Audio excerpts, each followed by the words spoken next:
Okay, I'm here with Max Schaefer, the CEO of Runic. He's going to show us some Torchlight 2. We just got into a LAN server for some co-op play, and let's get in it. Right on. So tell me a little bit about Torchlight 2. What's different about it from the original? Sure. So the big thing is that Torchlight 2 is multiplayer. We have outdoor areas now that are enormous, multiple hub cities.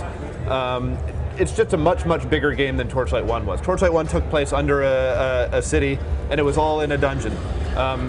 Torchlight 2 is about half in dungeons and half overland.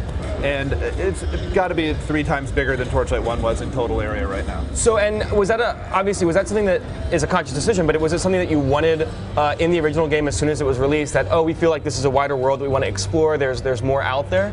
Or is this more of a reaction to sort of what fans were saying when they were playing the game? It's really more of that. It was something that everyone asked for. People thought that Torchlight 1 was a great game, but everybody said it needs multiplayer.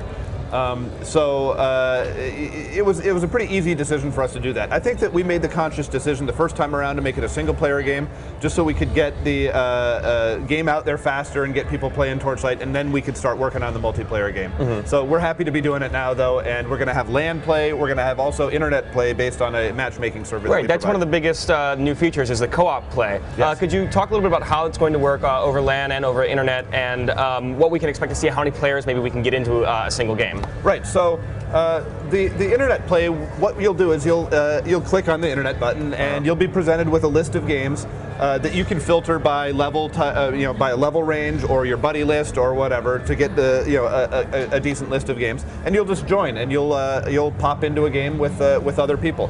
We have not set a maximum number of people yet. But it'll probably be 4 or 6 or 8 or in that range. Now we are also delivering our modding tools with the game again, just like Torchlight 1. So you will be able to set your own level, your own maximum number of players if you really want to. Yeah. So it's really more based on how it's fun and when it gets too crowded, more than a technological issue. And again, this feels like it was a huge response, like a response from you guys to what the community was saying, what they wanted from the game. How much do you take what the community says into consideration when you are developing new titles like this? Well, when everybody says it, fair enough. You got to start to listen. But it was also something that it was pretty obvious. We knew we were going to end up making multiplayer Torchlight, but we also listened to what they wanted about other things too, about customizing your character and the character classes. And we really like to interact a lot with our community. We're in our forums all the time, answering posts. Because these are our customers. These are the people who we have to make happy. Well, you mentioned customization of the character classes. Now I know one of the things that you can customize here is hairstyles and stuff. What other ways can you customize your characters, make it feel like you're having an individual play experience? Well, unlike Torchlight 1, you can do male or female also with all the character types now. You pick your hairstyle and a few other variables, but it really comes down to how you build your character, what kind of loot you find, what kind of skills you want to emphasize, and that will kind of determine the ultimate look of your character. We have tons of armor sets. Way more than in Torchlight 1, so the number of looks that you'll be able to make for your character number in the millions, really. And talk a little bit about the look of the game, the design of it. What are some of the inspirations? Because it's such a beautifully, graphically beautiful world, but it's different also than a lot of sort of dungeon crawling RPGs that you see out there. Right, we wanted to have our own kind of look, and I got to give credit to our art director Jason Beck for establishing this particular look. But it's got enough of the fantasy archetypes that you feel comfortable there, but we've thrown in a little bit of steampunk and a little bit of other things that give it its own unique look. But it's actually a pretty low-tech approach to the gaming, so there aren't a lot of complex shaders or anything happening here, and it will still run on your old laptops just like Torchlight 1. It's the kind of look that it'll sort of be evergreen for a while. It seems like it's not gonna look that's gonna be dated. It doesn't seem like. Right. Now the last thing I want to ask you is in terms of multiplayer. I know for a while you were talking about a Torchlight MMO.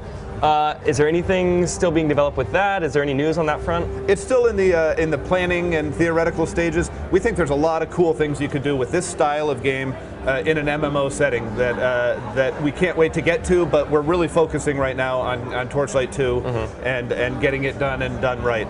But we have lots of ideas for MMOs. We think MMOs are pretty cool, so obviously. Yeah. Well, I gotta wrap it up, but I want to apologize first for not paying as close attention to you as I should, because the game is amazing, and I just want to click and click and click. Awesome, that's what we're looking for. Perfect. Well, thanks a lot, and now go away so I can play. Thanks.